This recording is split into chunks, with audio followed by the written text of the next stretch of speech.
आप सभी को जय मसीह की।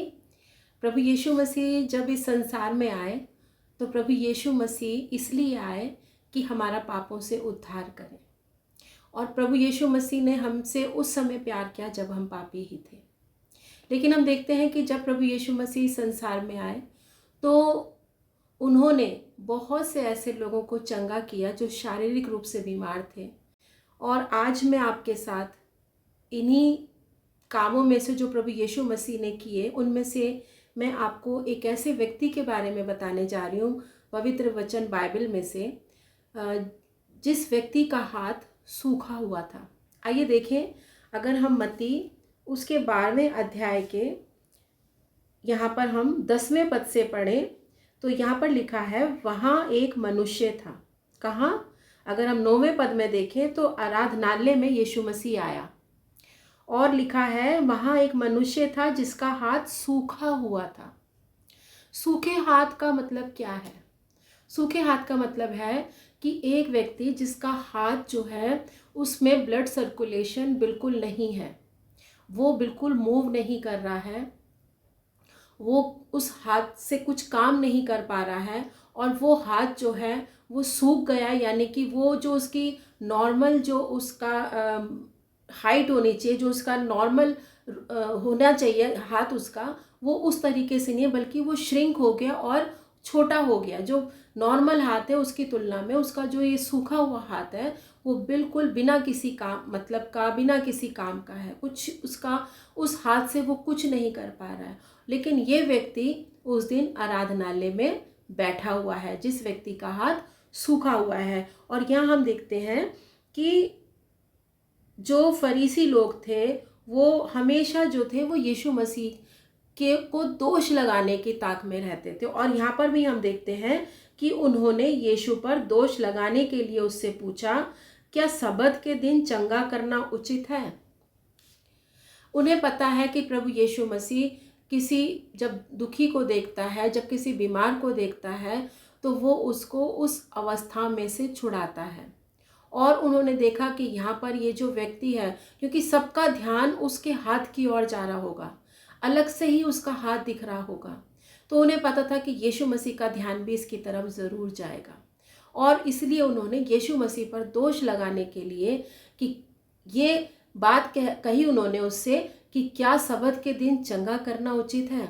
लेकिन हम देखते हैं कि प्रभु यीशु मसीह ने उनकी इस बात का जवाब हाँ या नहीं से नहीं दिया।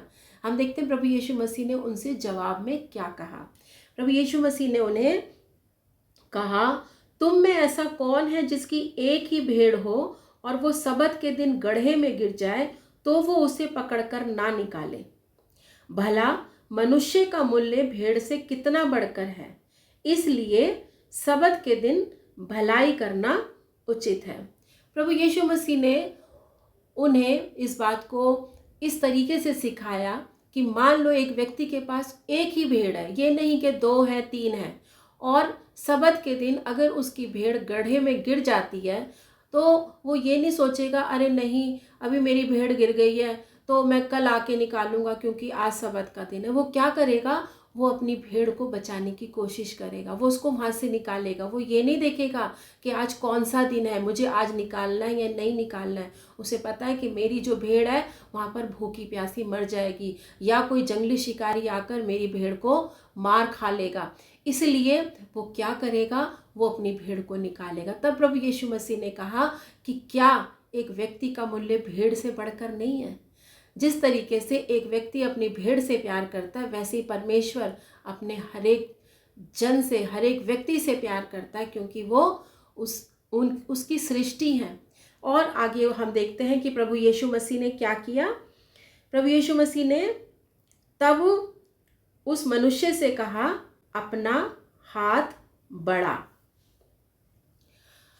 प्रभु यीशु मसीह इस व्यक्ति से कह रहे हैं अपना हाथ बढ़ा। कौन सा हाथ बढ़ा? जो सूखा हुआ है, जो मूव नहीं करता है, जो हिल नहीं सकता है, जो बिल्कुल सूख चुका है, जो श्रिंक हो गया, जो सिकुड़ गया है, जिसमें कोई ब्लड सर्कुलेशन नहीं है। लेकिन प्रभु यीशु मसीह कह रहे हैं अपना हाथ बढ़ा। ये व्यक्ति सोच सकता है कि मैं कैसे अपना हाथ बढ़ाऊंगा, मेरा तो हाथ बिल्कुल मूव ही नहीं करता है। लेकिन हम यहाँ पर देखते हैं कि क्या हुआ उसके बाद, उसने बढ़ाया और वह फिर दूसरे हाथ की तरह अच्छा हो गया। यहाँ पर हम देखते हैं इस व्यक्ति ने कोई यीशु मसीह से जवाब में ये नहीं कहा कि प्रभु मेरा हाथ तो कुछ काम नहीं करता, ये तो हिलता ही नहीं है, मैं इसको कैसे बढ़ाऊंगा।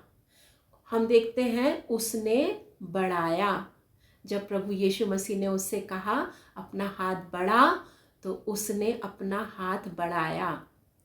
तो इस बात से हम सीख सकते हैं कि जब हमें लगता है कि हमारी जो परिस्थितियां हैं वो काम नहीं कर रही हैं, उन परिस्थिति में मैं ये काम नहीं कर सकता हूँ, लेकिन जब हमारा प्रभु हमसे कहता है कि हमें करना है, हमें आगे बढ़ना है, तो हमें फिर उन परिस्थितियों को नहीं देखना, बल्कि हमें प्रभु की आवाज़ को सुनना है कि मेरे प्रभु मुझसे कह रहा है तो मैं इस काम को कर सकता हूँ। जैसे पौलुस कहता है कि जो मुझे सामर्थ देता है उसकी सामर्थ में मैं सब कुछ कर सकता हूँ। मूसा जिसके आगे एक बड़ा समुद्र है और प्रभु ने उससे कहा अपना हाथ बढ़ा, जिस हाथ में तेरे लाठी है अपना हाथ बढ़ा, और उसने जब अपना हाथ बढ़ाया तो लाल समुद्र 2 भागों में हो गया। तो कई बार जब हमें लगता है कि परिस्थिति नहीं बदलेगी, लेकिन हमें प्रभु की आवाज़ को सुनना है, जिस तरीके से इस व्यक्ति ने सुना, और जब उसने प्रभु यीशु मसीह की आवाज़ को सुना कि अपना हाथ बढ़ा और उसने हाथ बढ़ाया, उसने कोई बहाना नहीं बनाया, उसने हाथ बढ़ाया, और आगे हम देखते हैं कि उसका हाथ जो है वो उसके दूसरे हाथ की तरह सामान्य हो गया। एक और चीज़ हम यहाँ पर सीखते हैं कि ये व्यक्ति जो है आराधनालय में बैठा है, जिस व्यक्ति का हाथ सूखा हुआ है ये आराधनालय में है।